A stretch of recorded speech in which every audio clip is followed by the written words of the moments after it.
বহুত বহুত মানে আপোনাৰ এনেকুৱা ধমকি দিছে কোৰ্টত মোক মানে কথা যদি মোক ক'ব নিবিচাৰোঁ মোক কথা কোৱাবৰ কাৰণে বাধ্য কৰিব বিচাৰিছে। মইতো আৰু এই মেকুৰী কলিজালৈ অহা নাইতো, মই বাঘৰ কলিজালৈ আহিছোঁ। গতিকে তেওঁলোকে তাক মোক কোৰ্টত জনাইছোঁ, কোৰ্টে আকৌ ইণ্টাৰফেয়াৰ কৰিছে। কোৰ্টে ইণ্টাৰফেয়াৰ কৰিব লগা পৰ্যায়ত মানে তেওঁলোকে কথা এতিয়া যিহেতু এইবোৰ আৰম্ভ হৈছে উইটনেছখিনি, মই কৈছোঁ ন মই উইটনেছখিনি একো মানে কেনেকৈ হয় নাজানো, আজি মই দেখাই পাম। কিন্তু এটা হৈছে কওঁ, এই চাৰিটা খাল্লাছ।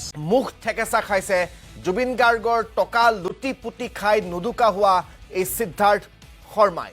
ফাষ্ট ট্ৰেক আদালতত সোমবাৰৰ পৰা জুবিন গাৰ্গৰ হত্যাৰ গোচৰৰ বিচাৰ প্ৰক্ৰিয়া ইতিমধ্যে আৰম্ভ হৈছে। চাৰ্জ ফ্ৰেমৰ পাছতেই ফাষ্ট ট্ৰেক আদালতত আৰম্ভ হ'ব বিচাৰ প্ৰক্ৰিয়া। এই মুহূৰ্তত জুবিন গাৰ্গৰ অন্যতম বন্ধু পাৰ্থপ্ৰতিম গোস্বামীয়ে সংবাদ মাধ্যমক সম্বোধন কৰিছে। ইম্পচিবল কথা এটা। আৰু এতিয়া যিহেতু কালিৰ পৰা মই যিহেতু যোৱাকালি অহা নাই, আৰু মই একচুৱেলি সঁচা কথা ক'ব গ'লে এই উইটনেছ কি বস্তু দেখাই নাই, আমি হিন্দী চিনেমাতহে দেখা বস্তু। মই একচুৱেলি আজি সোমাইহে বুজি পাম তাৰমানে কি হয়। মই চাবহে বুজিব আহিছোঁ বস্তুটো যে উইটনেছখিনিক কি কথা পায়। আমি চিনেমাতহে দেখোঁ এই কিবা কিবি উল্টা পুল্টা সোধে, ক্ৰছ কুৱেশ্যনিং কৰে। চ' মোৰ কাৰণে এইটো আজি একদম নতুন এক্সপিৰিয়েঞ্চ, কাৰণ আগৰ একো এইবোৰ দেখিও পোৱা নাই চিনেমাৰ বাহিৰে। চ' আৰু এটা বস্তু বাৰে বাৰে কওঁ, এই বেইল এপ্লাইটো তেওঁলোকে কৰিবই ন। উকিলকেইজনে পইচা লৈ পেলাই কিবা এটা কাম নকৰিলে কেনেকৈ হ'ব? এনেই তুমি স্কুলত গৈ মাষ্টৰটোৱে জানে নাজানে ABCটোকে পঢ়াই থাকিব লাগিব সদায়,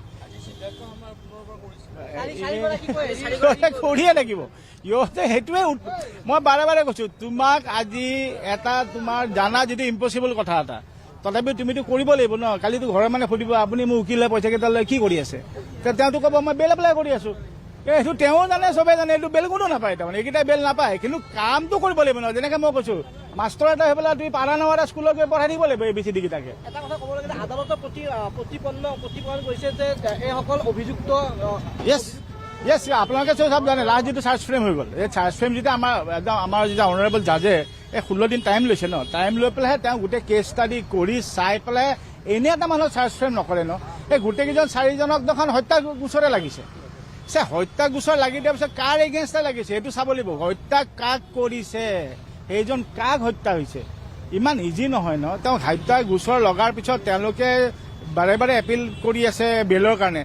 সেইটোতো কৰিবই, কিন্তু ইম্পচিবল কথা এটা, বেল নাপায়। আৰু ছেকেণ্ড কথা, এতিয়া যিহেতু এইবোৰ আৰম্ভ হৈছে উইটনেছখিনি, মই কৈছোঁ ন মই উইটনেছখিনি একো মানে কেনেকৈ হয় নাজানো, আজি মই দেখাই পাম। কিন্তু এটা হৈছে কওঁ, এই চাৰিটা খাল্লাছ, ফিনিছ। অনাৰেবল কোৰ্টে আটাইকেইটাকে ৰিজেক্ট কৰিছে, ডিছমিছ কৰিছে। তেওঁলোকৰ বেইল এলাউ কৰা নাই।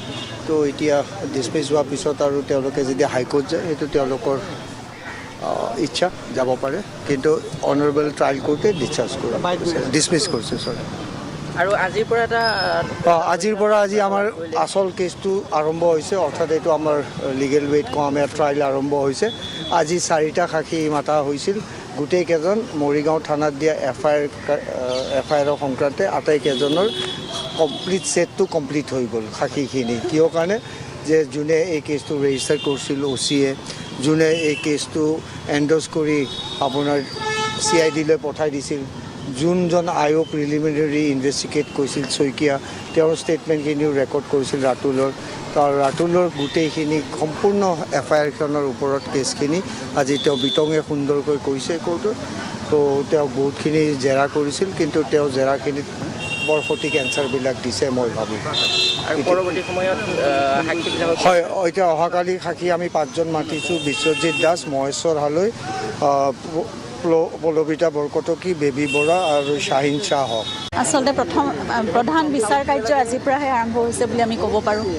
4জন সাক্ষী আজি আহিলে, আৰু প্ৰথম যিজনে এফআইআৰ দিছিলে ৰাতুল বৰা মৰিগাঁৱৰ পৰা আহি, তেওঁ যথেষ্ট দীঘলীয়াকৈ তেওঁৰ সাক্ষীবাদী হৈছে, খুব ভালকৈ হৈ গৈছে দেখিছোঁ। আৰু বাকী 3জন ইনভেষ্টিগেশ্যন অফিচাৰ যিকেইগৰাকী আছিলে, এগৰাকী SSP আৰু ইনস্পেক্টৰ আৰু SI, তেওঁলোক আহিছিলে। কাইলৈ 5গৰাকীৰ আছে সাক্ষী, গতিকে তেনেদৰে 4-5গৰাকীকে সদায় মাতিছে। 394গৰাকী লিষ্টত আছে সাক্ষীৰ, গতিকে হয়তো সকলোকে নামাতিব। যিসকলৰ খুব ইম্পৰ্টেণ্ট বুলি ভাবে আৰু যাৰ পৰা আচল তথ্য ওলাব পাৰিব, তেনেকৈ সাক্ষী হয়তো তেওঁলোকে মাতিব। আৰু এনেকৈ গৈ থাকিলে, যেনেকৈ নিৰ্ধাৰণ কৰা হৈছে সময়বোৰ, তেনেকৈ গৈ থাকিলে অতি সোনকালে কিবা এটা আমি ভাল সমিধান এটা পাম বুলি আমি আশা কৰিব পাৰোঁ। তথাপিতো যথেষ্ট দীঘলেই হৈছে ন্যায় প্ৰক্ৰিয়া, ইয়াত মানে আইনী প্ৰক্ৰিয়াটো দীঘলেই হয়। এনেকৈ আমি ধৈৰ্যৰে বাট চাই আছোঁ, আৰু উচিত এটা সংবিধান পাম বুলি দোষীয়ে শাস্তি পাব বুলি সেইটোৱেই মনত দৃঢ় বিশ্বাস এটা লৈ আহি আছোঁ আৰু আমাৰ আইন মই সদায় যেনেদৰে কৈ আছোঁ আমাৰ ন্যায় ব্যৱস্থাৰ ওপৰত আমাৰ আইনী প্ৰক্ৰিয়াৰ ওপৰত সম্পূৰ্ণ বিশ্বাস ৰাখি আমি আগবাঢ়িছোঁ আৰু সেইদৰে আমি জুবিনৰ নামত আমি উচিত বিচাৰ আমি পাম আৰু দোষীয়ে শাস্তি পাবই সেইটোৱে আমি বিচাৰিছোঁ আৰু সেয়া প্ৰতিজন অসমীয়াৰ সেয়া চৰকাৰে হওক সেয়া ন্যায় ব্যৱস্থাই হওক প্ৰতিজন অসমীয়াৰে সেয়া মই ভাবোঁ এক স্বাভিমান হ'ব লাগে আৰু সেয়াই এক দায়িত্ব হিচাপে জুবিনক ন্যায় প্ৰদান কৰাটো আৰু ইতিমধ্যে যিটো ধাৰা লাগিছে সেইখিনি জানে এতিয়া মুঠতে গোটেই কথাখিনি আদালতৰ মজিয়াত সাক্ষ্য প্ৰমাণ হ'ব সহ সকলো প্ৰতিষ্ঠা হ'ব লাগে আৰু দোষীয়ে অতি সোনকালে গুৰুতৰ শাস্তি পাব লাগে একদম যিমানখিনি কঠোৰতকৈ কঠোৰতম শাস্তি হ'ব পাৰে সেইখিনিলৈ আমি আশাৰে বাট চাই আছোঁ জয় জুবিন দা ন্যায় হওক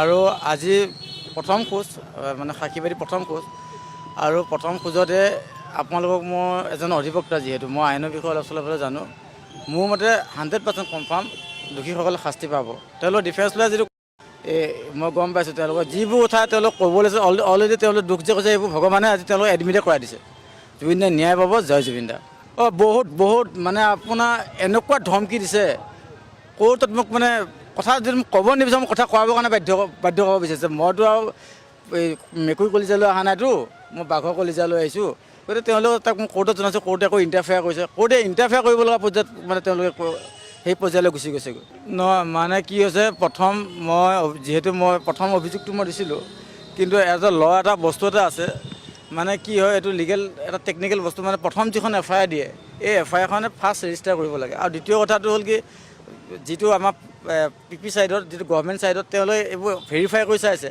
দেখিছে যে এই FIRখনত দম আছে মই যিখন FIR দিলোঁ তাত দম আছে কাৰণ মই এখন FIR হাৱাত দিয়া নাছিলোঁ মই জুবিন দা অনুৰাগী হয় কিন্তু অধ্যয়ন নকৰাকৈ দিয়া নাছিলোঁ মই এখন প্ৰায় 5 ঘণ্টা ওচৰা-ওচৰি অধ্যয়ন কৰি দিয়া বস্তু এখন FIR আৰু মই 164 যিবোৰ 161 যিটো ষ্টেটমেণ্ট এই ষ্টেটমেণ্টে জুবিন দাৰ ন্যায় ক্ষেত্ৰত বহুত সহায় কৰিব আৰু আজি কোৰ্টত যি সাক্ষী দিলোঁ সাক্ষী তেওঁলোক ধূলিচ্ছাত হৈ গৈছে বাকী যি মই আপোনাৰ ল টেকনিকেলি কথাটো কৈ দিওঁ মানে বাকী যি 4জন আহিছে লগত 3জন যে আহিছে এজন হৈছে মৰিগাঁও থানা OC এজন হৈছে আপোনাৰ SP মৰিগাঁও আগৰ আৰু এজন হৈছে প্ৰণৱ শইকীয়া তেখেত মানে মোক 161 ষ্টেটমেণ্ট লৈছিলে তেওঁলোকৰ কামটো হ'ল কি মোৰ যে ষ্টেটমেণ্টটো লৈছিলে নাই তেওঁ চহী হয়নে নহয় তেওঁলোকৰ ৰুল সেইটোহে OCয়ে তেওঁ যে এখেতক দায়িত্বটো দিলে যিজন প্ৰণৱ শইকীয়াক দায়িত্ব যে দিলে তেখেতৰ দায়িত্ব সেইটো SPয়ে মানে CIDলৈ কেছটো ৰেফাৰ কৰোঁতে SP চাইনটো লাগে সেইখন তেওঁলোকৰ দায়িত্ব সেইখিনি তাতকৈ বেলেগ নাই যি কৰিব লগা আছে ময়ে কৈছোঁ আজি মোক আজি মই সদ্য চাগে আজিলৈ মই ভাবোঁ নালাগে কিন্তু যদি মাতে মই আহিম এনেই কেনেধৰণৰ আপোনাক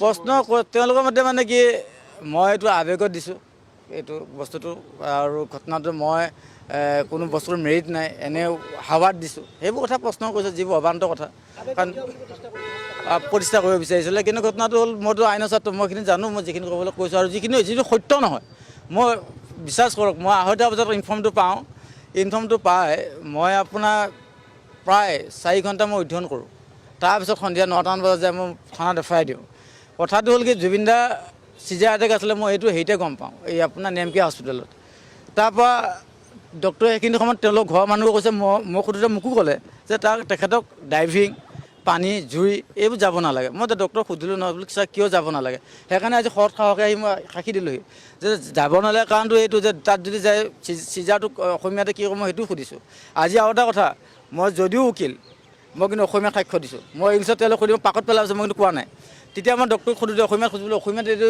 চিজাৰ মানে কি তেতিয়া তেওঁলোকে কৈছে মিকি বেমাৰ বোলে মিকি বেমাৰ হ'লে কি কৰিব লাগে কি কৰিব নালাগে তেতিয়া আমি প্ৰিকশ্যন কেনেকৈ ল'ম তেতিয়া তেওঁ মোক কৈছিল যে পানী জুই আৰু মিকি বেমাৰটো যদি আৰু আগবাঢ়িব কাৰণ তেখেতক মেডিচিন খাব দিছে নহয় জুবিন দাক যাতে আৰু বেছি নহয় তেওঁ কাৰণে মদ খাব নালাগে কিন্তু জুবিন দাৰ ক্ষেত্ৰত গোটেইখিনিয়ে কৰিলে তেওঁলোকে এই ৰাতি ইমান দেৰিলৈ ৰাখি আকৌ মদ খুৱাই পেলাই পানীত এৰি দিলে গতিকে চিজাৰত অহাৰ ক্ষেত্ৰত মদে আৰু সহায় কৰে মই কৈছোঁ নহয় মই অধ্যয়ন কৰি দিছোঁ যিটো সত্য কথা মই আপোনাৰ জুবিন দাৰ খবৰটো পাইছোঁ প্ৰায় 2:30 বজাত মই থানাত FIRখন দিছিলোঁ প্ৰায় 9মান বজাত গতিকে মই এইখিনি সময় অধ্যয়ন কৰিবলৈহে দিছোঁ অধ্যয়ন নকৰাকৈতো মই দিয়া নাই মই ফুল বিশ্বাস জুবিন দাই ন্যায় পাব ক্ৰিমিনেল কনস্পিৰেচি হৈছে আৰু আপোনাৰ চাওক তেওঁলোক ইমান ধূৰ্ত্ৰং অসমত যদি পানীত যদি জুবিন দা পৰে যিকোনো মানুহজন জাপ মাৰি বা হাজাৰ মানুহৰ জাপ মাৰি জুবিন দা উঠাই লৈ আহিব প্লেচটো ক'ত বাছি লৈছে চাওকচোন য'ত তেখেতক বৰ বেছি চিনি নাপায় তাত নিবলৈ অকল খোৱাইকেইটা চাই আছে তেখেতে পানীত পৰিছে একদম এনেকৈ পৰিছে তাৰ ভিতৰতে মানুহ দাঙি লৈ অহা নাই কেনেকুৱা কথা কেনেকুৱা অসুৰ হ'ব তেওঁলোক